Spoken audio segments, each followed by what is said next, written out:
Ito po't babasahin natin ang mga talata na aking binanggit. Ito ang wakas ng lahat ng bagay. Lahat ay narinig. Ikaw ay matakot sa Diyos at sundin mo ang kanyang mga utos, sapagkat ito ang buong katungkulan ng tao. Sabi sa 14, sapagkat lahat ng gawin natin o bawat gawin natin, lihim man o hayag, ay ipagsusulit natin ito sa Diyos. So napakaliwanag. Ano daw lahat ng bagay ipagsusulit natin sa Diyos? Sabi doon sa unang talata, ang katungkulan daw natin, matakot sa Kanya at sundin ang Kanyang mga utos. Kaya pala tayo nilalang ng Diyos sapagkat ang katungkulan talaga natin siya ay paglingkuran at igalang. Ang banal na katakot ay umiiral dapat sa bawat tao.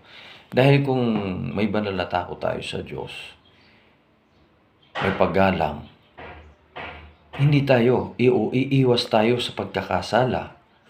Dahil sa kasalanan ay ayaw ng Diyos na tayo ay nagkakasala. Na ang pagkakasalang mga nakasulat sa Biblia, yung wala nga pong kapatawaran. Lahat ng bagay na nagawa natin na doon tayo binawian ng buhay, ay haharap tayo sa Kanya sa paghatol. Ibig sabihin, isusulit natin lahat. Lihiman o hayag. Ang sinabing lihim, tayo lang nakakaalam ng ginawa nating kasalanan. Kung hayag, ibig sabihin, marami ang nakakaalam. Maraming tao nakakaalam ng ginawa nating kasalanan. Kaya, mga kaibigan, mga kapasada, ito yung sinasabi ng banal na kasulatan na ang kabuong katungkulan talaga natin, igalang siya at umiral sa ating puso ang banal na pagkatakot sa Kanya. Sapagkat kung ang banal na pagkatakot ay iiral sa ating puso, ay igagalang natin siya, susundin natin siya, iibigin natin siya, sasambahin natin siya. Sapagkat yun talaga ang buong katungkulan ng bawat tao.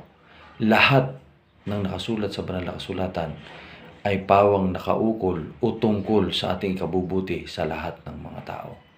Yun po, mga kaibigan at mga kapasada, ang nais ng Diyos na gawin ng bawat tao.